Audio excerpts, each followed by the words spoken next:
Welcome to the One Team podcast. There are 10 NAVSEA Warfare Center divisions, but they act as one team, leveraging the expertise and experience of partners across the enterprise. I'm Sheila Mullowney. I support Warfare Center's headquarters corporate communications, and I'm pleased to be joined today by two of the organizers behind this year's Modeling and Simulation and Model-Based Systems Engineering Summit. John Romano is head of the Aeronautics Hypersonic Design and Analysis Branch at Naval Surface Warfare Center Dahlgren Division, and Mike Maldonado is lead of the Modeling and Simulation Community of Interest. Thank you for both being here today. Thank you, Sheila. Thank you, Sheila, for the time. I really appreciate it. The Modeling and Simulation and Model-Based Systems Engineering Summit will be held from July 16th to 18th, 2024 at the University of Mary Washington Dahlgren campus and NSWC Dahlgren Division. This is the 6th annual summit, and the focus has expanded from modeling and simulation to include model-based systems engineering. How did this come about, and how did the two integrate and support each other to advance the Navy's digital engineering transformation? And John, let's start with you. Thanks again, Sheila, for the time. We really appreciate the opportunity to talk about this year's summit with the broader Warfare Centers team. So this year, we're excited to expand our M&S Summit to include MBSE. In our 6th year here, we're expanding upon our previous summit events and a very successful MBSE summit that was held last year by the NSWC Dahlgren Division Chain Council. This year, we wanted to integrate that successful MBSE component into our M&S Summit to allow the MBSE teams across the base and across the warfare centers the opportunity to collaborate more broadly across the different warfare centers, the cross-SysCom audience, and really just the community that we've been able to build with this M&S Summit over the past 6 years. Many different M&S disciplines that exist in our warfare centers, such as physics-based, mission and theater level modeling, will be integrating directly into the MBSE frameworks more and more tightly as the Navy executes its digital engineering transformation. Various models are going to be needed to effectively evaluate the system level performance of a new weapon system against its requirements to provide cost and schedule savings, and ultimately reduce live testing requirements and more about a candidate warfare system design earlier in the design cycle. We hope that by commingling the MBSE and the M&S communities across the warfare centers at this year's event, we'll be able to spark discussion and action on how these two communities can be most effectively integrated over the next several years. Yeah, and I think, Sheila, based on my personal experience, I think in the past, there was kind of like this invisible wall between the two fields. I can think about maybe some technology factors, a little bit of culture, right? They have the teams working in silos. But what we see now is a trend of these fields, communities coming together. We're starting to notice that recently, so it makes a lot of sense to actually join the two summits to leverage that opportunity. And the technology side, SysML 2.0 is coming later this year, and that will be because it's going to be a big driver to bring those communities together to collaborate, and having the ability of connecting those MBSE models with M&S models is a big step for us in the community as we move towards a system modern simulation capabilities. That's great.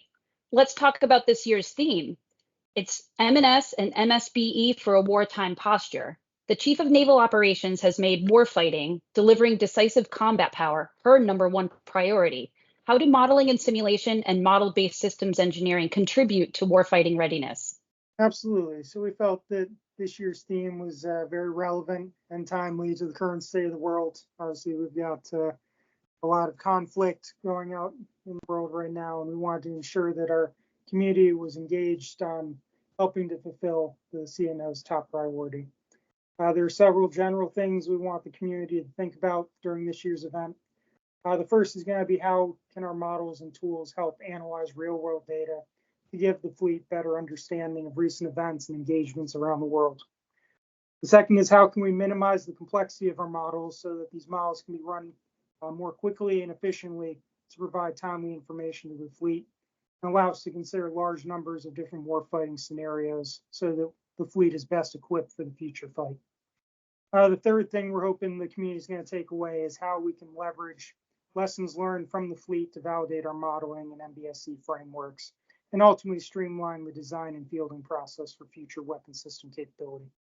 Yeah, and I concur 100% with everything John said. I think the technology, again, has hugely impacted both field M&S and MBSC significantly. I think the key word here is the complexity. The stuff that we're doing right now is a lot more complex. The question that we get is a lot more complex, right? And we need to do those analysis faster, with a quicker turnaround, leveraging that speed to fleet to deliver technical capabilities to the warfighters, right? So having that events like this, where we bring people together from different backgrounds, is a huge opportunity to have that discussion of like, how can we address that complexity? How can we be faster, more efficient, right? Going forward, and again, continue to make progress towards that system of systems, modern simulation capabilities. The event itself, it'll be 3 days. There's unclassified and classified sessions. It will include panels, poster sessions, and presentations by subject matter experts, not just from Dahlgren and other NAVSEA warfare centers, but Naval Air and Naval Information Warfare Centers as well. So how important are events like this to share information across the broader naval research and development establishment? Absolutely. So current and future battle space is and is going to continue to be inherently multi-domain, and I believe it's critical that we work across the various warfare centers to develop our technology, leveraging advancements from other syscoms and domains in mind. Events like our M&S Summit are going to be critical to continuing to collaboratively develop new technology across the NR&D, because they allow us to network across the various disciplines and syscoms, and allows groups from across the other warfare centers the opportunity to show and grow their latest and greatest M&S and MBSE developments. It also allows us to improve our model accuracy, efficiency, validation processes, and ultimately provide direct support to the fleet. We're also hoping the folks will be able to see who across the NR&D does similar work to what they do, so that they can build that community and collaboration, and ultimately do work complementary to achieve the mission in an effective manner. These have been shown to be very valuable connections in the past, and we're really looking forward to continued support this year. Yeah, and by having these type of events, people get to identify collaboration opportunities and leverage work with the goal of not trying to reinvent the wheel. I think that's a very big problem that we have in the Navy, probably at the DoD level, right? We are so big, and a lot of people doing other things that we're not aware of what's going on. And what ends up happening, unfortunately, is that we had to recreate stuff, reinvent the wheel in some areas, right?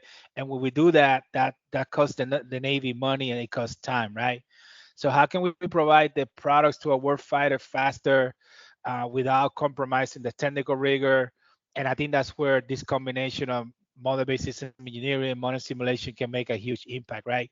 I kind of think about like having a puzzle, all the puzzle pieces in the table. We all have a piece, and we bring everybody together. They bring the piece and try to figure out this puzzle and build it together, right?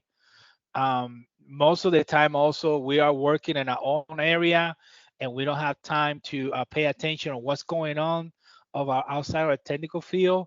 So to have this event and have 3 days that people can stop by, make time, plan ahead, and identify those POCs, those subject matter experts, and become aware of everything that's going on. I think that's one of the opportunities that an event like this provides. Absolutely. I have kind of a more fun question about the event, since this is the 6th annual summit after 6 years. Does anything about organizing the summit still surprise you? And then what are some of the highlights you're most looking forward to this year? Yeah, thanks for that question, Sheila. So as Mike and I have found out, there's always some surprises when you organize an event as large and broad as the summit. Each year we've tried to rotate new people into our planning committee, That allows us to provide some workforce development across the center, expose our journeyman level engineers to planning this cross warfare center and cross SysCom type of event. So that means we get a lot of interesting new perspectives from the team each year. And I think we've really been able to provide a richer and deeper event year over year. There are a couple of things that I'm really excited about this year. The first is going to be that this is the first time we've had enough presentations to warrant hosting concurrent sessions. So we've got 32 briefings, 17 posters, and 2 panel discussions set up this year. We're particularly excited that this is going to be our first classified panel discussion. And it's going to allow us to focus on multi-fidelity M&S techniques, provide accurate and timely answers to the warfighter in a wartime environment. We decided to hold this panel during the secret no foreign session to encourage our panelists to include good, relevant examples of how they're using their models to directly support the fleet. We're also excited to not only have good participation from NAVSEA, NAVAIR, and the Naval Information Warfare Centers, but also get some key insights from our academic partners. This year we've got Georgia Tech's Research Institute, Virginia Tech, and Old Dominion University included. This is going to be the first time having including cleared academia into our event, and we're hoping that including these cleared academia into our event is going to allow us to help grow DoD-focused research in M&S and ultimately provide the next generation of highly skilled and cleared M&S and MBSE practitioners coming out of school. I think for me, the biggest surprise has been like how much we have grown in such a short amount of time. John has been here the whole 6 years. I came along 4 years ago when we started the summit, and when we started the modern simulation community interest. The main goal was kind of like just bring the subject matter experts internally in Dahlgren, and now to have people from all the warfare centers, academia, participating, that's just fantastic. It truly blows my mind away. That's a huge accomplishment for the whole summit team. Me personally, I'm always excited about meeting new people, learn about the fields that they're currently doing the work and the people doing this. I love facilitating connections among subject matter experts. That's probably one of my favorite parts of my job. And the other thing is we get a lot of participation from our younger employees, or people coming just from college, joining Dahlgren recently. And to have those new employees attending the summit, learning about MBSE, modern simulation, and see their growth, I think that's a very rewarding experience also. Let's get into the nitty gritty of the summit. How can people find out more about the summit and register to participate? Absolutely. So anyone that's interested in knowing more about the summit can reach out to Mike or I directly via email or phone. And I think Sheila will include contact information in the description of the podcast here. But if you reach out to us, we'll send you over our calendar invite. The CUI sessions are going to be hosted on 16 and 17 July, and that's going to be open to any DoD personnel or contractor with a CAC. So there's no pre-registration required for the CUI sessions, but you do have to show your CAC to enter. That allows us to maintain the distribution deed controls on all our information. However, we are requiring pre-registration for our secret no foreign session that's going to be held on 18 July. Folks that are interested in registering for the classified day can fill out a registration form on Microsoft Forms. That link will be included in the calendar invite. You can also reach out to Mike and I for assistance. The CUI also maintains a mailing list. Folks interested in learning more about the CUI and attending future CUI events, you can also reach out to Mike and I to be included on those future events. Yeah, and like John said, the modern simulation community of interest is also engaged in the summit. We have our meetings on a monthly basis, so if people would like to participate in those, more happy to accommodate, can contact with me. And like John said, please don't forget your CAC for the event. We'll be checking out the door, and just come stop by and say hi. That's great. And you just answered my last question. So thank you for that. That wraps up this episode of the One Team podcast. Thanks again, John and Mike, for joining me. And thanks for listening. Thank you, Sheila. Thank you.